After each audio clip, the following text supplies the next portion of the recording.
शुरुआत करते हैं। पश्चिम एशिया में युद्ध की आंच फिर भड़कती हुई दिखाई दे रही है। अमेरिका ईरान के बीच युद्ध विराम की उम्मीदों के बावजूद मिसाइल हमले, सैन्य चेतावनियां और जवाबी कार्रवाई लगातार जारी है। हॉर्मुज से लेकर लेबनान और गाजा तक हालात बेहद तनावपूर्ण बने हुए हैं। इजराइल के हमले तेज हैं, ईरान हाई अलर्ट पर है और पूरी दुनिया की नजर अब इस बात पर टिकी है कि कहीं ये टकराव एक बड़े क्षेत्रीय युद्ध में ना बदल जाए। क्या है स्थिति, आइए देखते हैं। उम्मीदें जरूर जताई जा रही हैं, लेकिन अमेरिका और ईरान के बीच अब तक औपचारिक युद्ध विराम समझौता नहीं हो पाया है और हालात फिर से बिगड़ते नजर आ रहे हैं।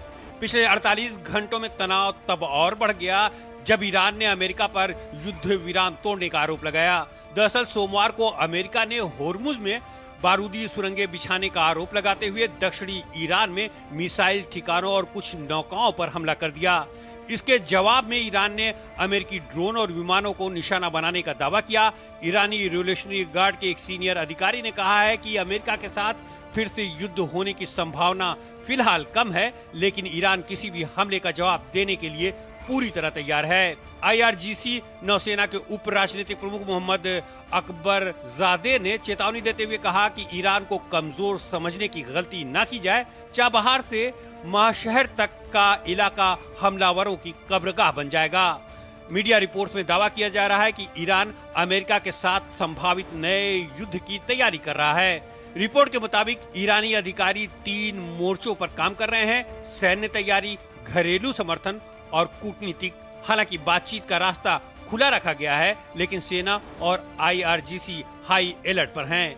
इस बीच ईरान के राष्ट्रपति मसूद पेजेश्कियान ने कहा है कि उनका देश लड़ाई खत्म करने के लिए बेहतर रास्ता निकालने को तैयार है। उधर इजराइल ने लेबनान में जमीनी हमला तेज कर दिया है। मंगलवार को इजराइल के हमले में कम से कम 31 लोगों की मौत हो गई, जबकि 40 लोग घायल हो गए हैं। इजराइल ने दक्षिण और पूर्वी लेबनान के कई शहरों और गाँव के लिए इलाके खाली करने की चेतावनी भी जारी की है, जिसके चलते बड़े पैमाने पर मानवीय संकट पैदा होने का खतरा है। इजराइल की तरफ से पिछले 24 घंटों में 20 बार गांव और कस्बों को खाली करने का आदेश जारी किया गया है। लगातार हमलों के कारण दक्षिणी लेबनान में डर और अफरा तफरी का माहौल है। रिपोर्ट के मुताबिक लोग तेजी से सुरक्षित इलाकों की ओर भाग रहे हैं। इजरायली प्रधानमंत्री नेतन्याहू ने गाजा में हमास की सैन्य शाखा के प्रमुख मोहम्मद औदा को मार गिराने का दावा किया है। नेतन्याहू ने बताया कि 7 अक्टूबर के हमलों के समय हमास का खुफिया प्रमुख था और इज़ अल दीन हद्दाद की मृत्यु के 1 सप्ताह पहले ही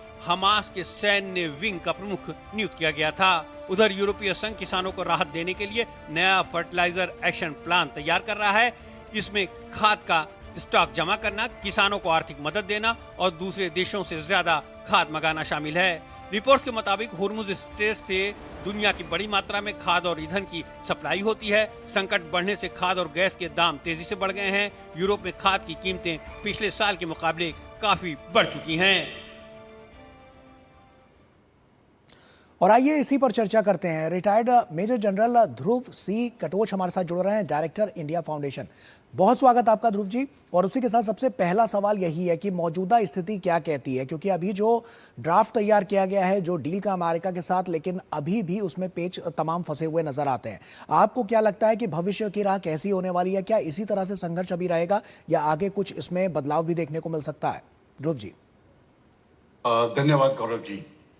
देखिए, मुझे लगता है कि इस समय पर जो हो रहा है, ये दोनों पक्ष जो हैं वो अपनी पोजीशन को और मजबूत करने की कोशिश में हैं। लेकिन मुझे लगता है कि इतनी जल्दी कोई ड्राफ्ट एग्रीमेंट, कोई एग्रीमेंट को दोनों पक्ष जो है एक्सेप्ट करने वाले नहीं है।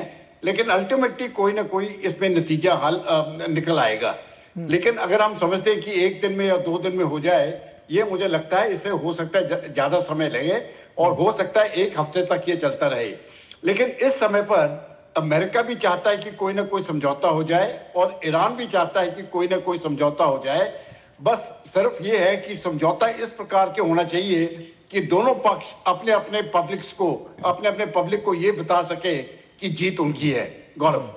बिल्कुल ध्रुव जी, लेकिन अब सवाल ये भी आता है क्योंकि इसका सीधे तौर पर जो संकट है वो हम देख रहे हैं हॉर्मुज स्ट्रेट पर, और अभी जो मौजूदा हालात हैं दुनिया उससे किस तरह से आगे बढ़ती हुई नजर आ रही है वो भी साफ तौर पर नजर आ रहा है, तमाम चुनौतियां भी नजर आ रही हैं। तो ऐसे में अभी इस वैश्विक परिदृश्य में क्या जो स्थितियां हैं वो दोनों देशों के अनुकूल हो सकती हैं? क्या इस तरह से भी कोई बढ़ावा मिलता हुआ नजर आ सकता है, या कमोवेश स्थिति अभी वैसी रहेगी जैसी अभी हम देख पा रहे हैं, और तमाम देश जो हैं वो इससे किस तरह से प्रभावित है ये भी नजर आ रहा है? आप क्या कहेंगे?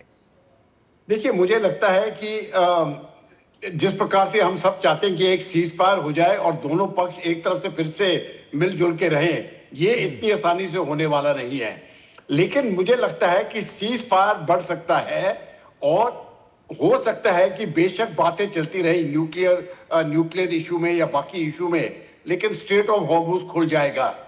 कम से कम मुझे लगता है इसके लिए 1 हफ्ता लगेगा, लेकिन मुझे तो पूरी उम्मीद है कि इस समय पर दोनों पक्ष जो हैं वो इस स्थिति में नहीं है कि वो लड़ाई को फिर से जारी करना चाहते हैं। लेकिन हाँ, आईआरजीसी के अनुसार जो अभी तक नजर आ रहा है कि ये जो तनाव है वो और ज्यादा बढ़ता हुआ नजर आ सकता है, तो आखिर ये इस तरह की बातें क्यों निकलकर सामने आ रही है? नहीं, देखिए, आईआरजीसी की तरफ से तो इस तरफ से बात आएगी क्योंकि अमेरिका ने उनके ऊपर अभी हमला कर दिया स्ट्रेट ऑफ हॉर्मुज में। वो कह रहे थे कि उनकी मिसाइल बोट्स है और वो माइंस वगैरह लगा रही है, तो उनके ऊपर हमला कर दिया। लेकिन उन्होंने ये भी कहा कि इस हमले को वो आगे नहीं बढ़ाएंगे। तो एक तरफ से ये झड़प हुई है, और आमतौर पर मैंने देखा है जब इस प्रकार की सीज फायर की बातें होती हैं तो थोड़े दिनों के लिए यह झड़प रहती है, जिससे पहले कि ये कोई सीज फायर पक्का हो जाए। तो मुझे लगता है ये वो स्थिति है। आपस में थोड़ी बहुत फायरिंग चलती रहेगी, लेकिन मुझे लगता है कुछ दिनों में दोनों पक्ष जो हैं इस सीज फायर को एक्सेप्ट कर लेंगे। उसके बाद असली बातें शुरू होंगी, फिर जाके देखेंगे कि स्ट्रेट ऑफ हॉर्मुज किस प्रकार से खुल सकता है। वो पहला कदम होगा स्ट्रेट ऑफ हॉर्मुज खोलने का। बाकी बातें न्यूक्लियर फ्यूल वगैरह वगैरह की वो बाद में होती रहेंगी, लेकिन दुनिया के लिए खास करके फर्टिलाइजर जिसका आपने जिक्र किया, उसके लिए बहुत टेंशन हो रही है। भारत में भी बेशक फर्टिलाइजर की कीमतें बढ़ी नहीं है, लेकिन भारत सरकार के लिए जो खर्च उठाना पड़ रहा है वो पहले से डबल हो चुका है। इसको सरकार खुद ही उठा रही है, और ये किसानों तक नहीं जाने दिया है, लेकिन कीमतें डबल हो चुकी हैं इस समय पर। ऐसे में हॉर्मुज के पास जो सुरंग की बात जो निकलकर सामने आई थी, क्या आपको लगता है ये भी एक बहुत बड़ा फैक्टर है जो इस तनाव को और ज्यादा बढ़ाता हुआ नजर आ रहा है? फिलहाल तो मुझे लगता है ये फैक्टर है, लेकिन मुझे लगता है इसको ये सुधर जाएगा इधर ही। इसका बात सिर्फ मकसद एक है, जो मेरी अपनी समझ से है, ये मिसाइल वॉर जो है ना, ये ज्यादा देर चल नहीं सकते। ये तो वैसे भी मैं हैरान हूं कि 3 महीने हो चुके हैं, अभी तक कोई समझौता नहीं हुआ है। अगर दोनों के बॉर्डर एक साथ होते तब बात अलग है। अभी ये सिर्फ मिसाइल वॉर है, और मिसाइल वॉर को दोनों पक्ष इस प्रकार से चलाना नहीं चाहते हैं। इसमें नुकसान ही नुकसान है और फायदा किसी पक्ष को भी नहीं है। तो मुझे लगता है कि जिस प्रकार से दुनिया चल रही है, जिस प्रकार से दबाव अमेरिका के ऊपर पड़ रहे हैं और ईरान के ऊपर पड़ रहे हैं, यकीन करिए ईरान के ऊपर भी बहुत दबाव है, क्योंकि जो उनकी रिफाइनिंग कैपेसिटी वो फुल हो चुकी है। बिल्कुल। अभी उनको ये खतरा है उनके ऑयल वेल्स बंद ना हो जाए, तो उनकी तरफ से भी ये जोर होगा। तो मुझे तो पूरी उम्मीद है कि कहीं ना कहीं बहुत जल्दी कुछ ना कुछ फैसला निकल जाएगा। सप्लाई चेन भी जो हमने देखा है ध्रुव जी की वो भी बहुत ज्यादा प्रभावित होती हुई नजर आ रही है। ऐसे में अमेरिका का तर्क क्या है? अमेरिका क्या चाहता है? क्या बातचीत की टेबल पर वो तभी मानेगा जब सारी चीजें उसी के हिसाब से होंगी, या कुछ और नया देखने को मिल सकता है? देखिए, जहां तक अमेरिका की बात है, अमेरिका के ऊपर उतना टेंशन नहीं है, क्योंकि अमेरिका सेल्फ सफिशिएंट है ऑयल रिसोर्सेज के लिए। मैं मानता हूं उनकी कीमतें बढ़ गई हैं, मानता हूं, लेकिन कीमतें बढ़ने में कोई इतना प्रॉब्लम नहीं होता है जितना कि अवेलेबिलिटी का है।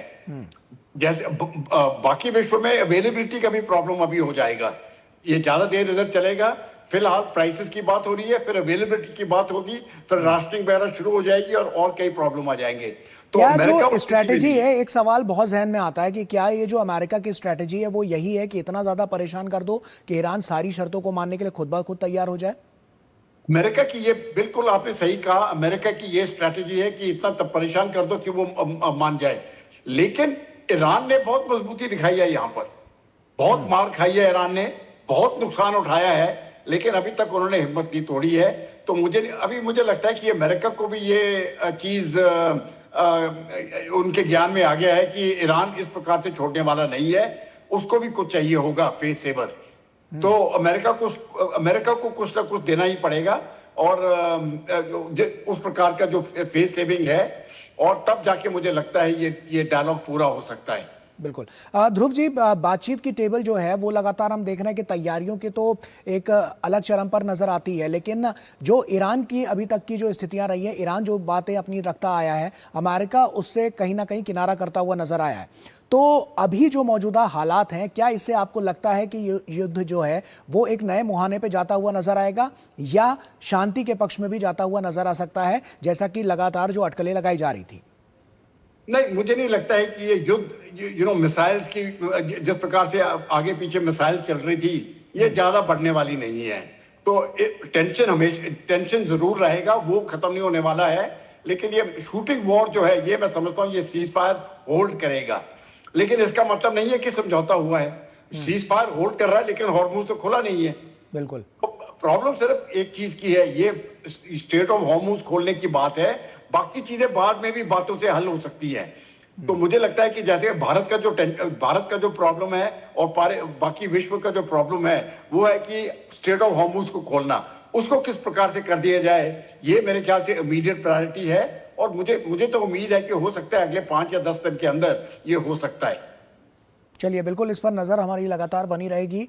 आप भी हमारे साथ बने रहिए, अगली खबर का भी रुख करेंगे, लेकिन उससे पहले एक छोटा सा ब्रेक लेते हैं। ब्रेक के उस पार जब लौटेंगे तो अगली खबर से आपको रूबरू कराएंगे।